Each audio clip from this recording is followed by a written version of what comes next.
Are the kids spoiled, or is society and media spoiling the kids? Because when I was growing up, we watched cartoons on Saturday, and they were just cartoons with stories and narratives and storylines. But those commercials would come in there. The commercials would come on, and maybe you see something that you wanted, and I want that thing, and then you had to flip through a magazine. Like there was no It's gone. It's gone after that commercial. You flip through the magazine. Now, like you said, you make a good point. Now, instead of consuming stories and narratives, the media or the video is the kid opening a toy. And so all the kid is thinking about, Jersey or Ava and Alexis, all they're thinking about is like, oh, I want this thing that I'm watching. Mm-hmm. Yep. But on the other end of the kid who's constantly doing this, is that a spoiled kid? Because that's all he does. Mm-hmm. I'm not saying all. Let me not say all. I don't know their life. Let me not speculate.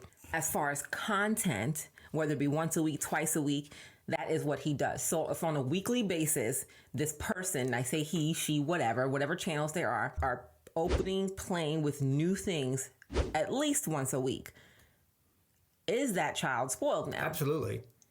Well, I would say that you have to have an equal amount of discipline and tough love on the other side to mitigate that. If they're constantly opening toys and just playing with them, and that's what their life is, and they're watching, but the parent is never taking away, or they're not helping them donate, or just doing other things to appreciate the value of this, then it is a spoiled kid. But it's so easy with YouTube, especially, to spoil kids, because with the advent and the rise of YouTube, a lot of the content on there for kids is opening things, it's watching people play with things. Yeah. Before YouTube, you didn't really have that, because you had typical media and production companies who were making other types of stronger content. Anybody can be on YouTube, they can upload whatever they want, they can become popular, and it doesn't mean that they have a producer and they have somebody in ethics who are making good decisions about their content. We're also seeing people that we've worked with that they are brats, that they open up toys and they don't appreciate them,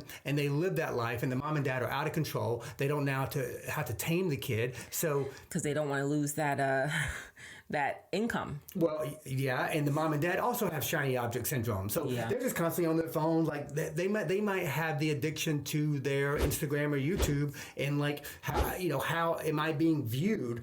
If I'm constantly thinking about how am I being viewed on here, and my child is over there just playing with all the little shiny objects, then they're being spoiled, and I am giving no direction to that child. I think it's a tough society to raise your kids in these days, because parenting is hard in general, but I think this day and age, with the ease of everything that's thrown at your child, and also you don't want your child to not have, if that makes sense. So every child 2 and up has an iPad these days. Every child 2 and up.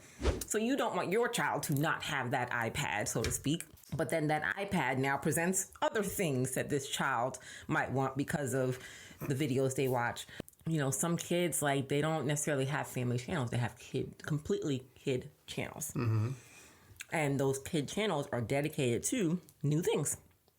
Just new things. So it made me curious, like, how is that kid's home life? And again, I don't want to speculate, because they could have amazing parents. I don't know.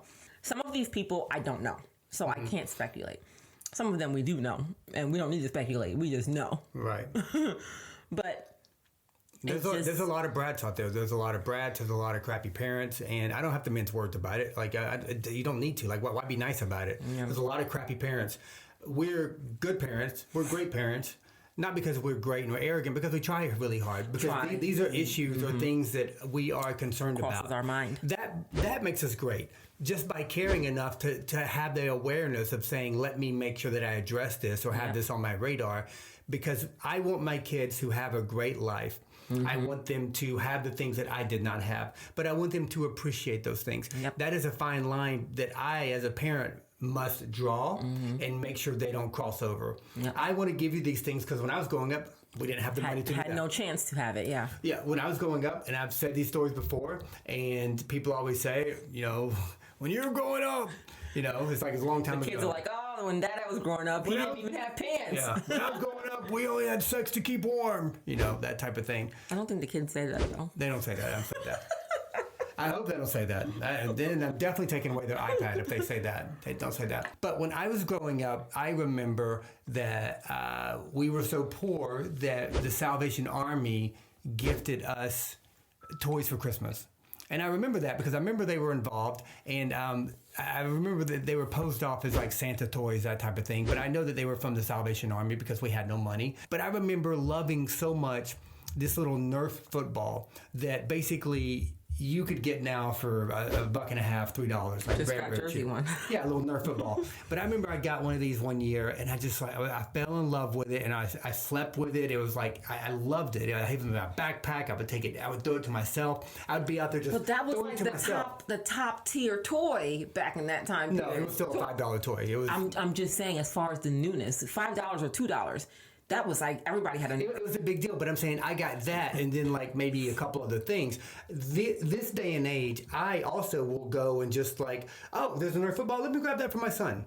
We do that because the world has become very material, and the accessibility of things has become easier. Is that being spoiled? Because if all of society changes, then we can't go back and regress and say that we're spoiled. Things have just changed and evolved. Spoiling is different. True. That is true. That is, yeah. Yeah, it's true. Yeah.